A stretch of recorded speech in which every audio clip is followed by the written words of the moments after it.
मध्य प्रदेश सरकार के स्कूल शिक्षा मंत्री राव उदय प्रताप सिंह एक बार फिर अपने विवादित बयानों के चलते सुर्खियों में हैं।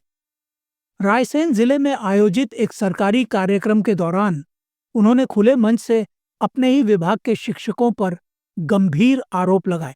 10-12 हजार दो भैया, देखना जरा, हम थोड़ा आते हैं खेतों के। मैं 500 शिक्षकों को व्यक्तिगत रूप से जानता हूं जो स्कूल नहीं जाते, वो किराए से लगा रखे हैं लोगों ने, व्यक्तिगत रूप से जानता हूं। 100 तो मेरे जिले में ही होंगे। मंत्री ने कहा कि प्रदेश के करीब 10 से 12 हजार शिक्षक सिर्फ स्कूल आकर उपस्थिति लगाते हैं और फिर चले जाते हैं। यही नहीं, उन्होंने यह भी दावा किया कि इनमें से 500 शिक्षकों को वे व्यक्तिगत रूप से जानते हैं जो स्कूल में पढ़ाने के लिए अपनी जगह निजी शिक्षकों को रखते हैं। उनका कहना था कि उनके अपने जिले में ही ऐसे 100 शिक्षक हैं।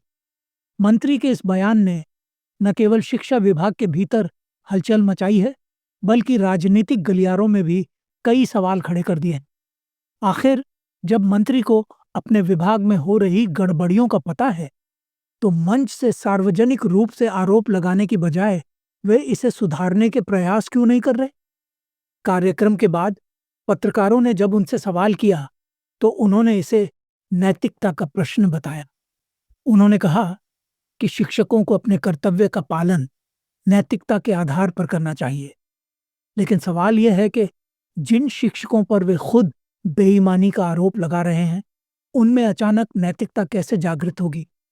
मंत्री जी के आलोचक कह रहे हैं कि अगर वे अपने विभाग को सही तरीके से नहीं संभाल पा रहे हैं, तो बेहतर होगा कि वे अपनी नैतिकता के आधार पर खुद इस्तीफा दें। क्या कहना है आपका इस पूरे मुद्दे पर? क्या मंत्री का बयान सही है या यह केवल राजनीति का एक और पहलू है? अपनी राय हमें जरूर बताएं।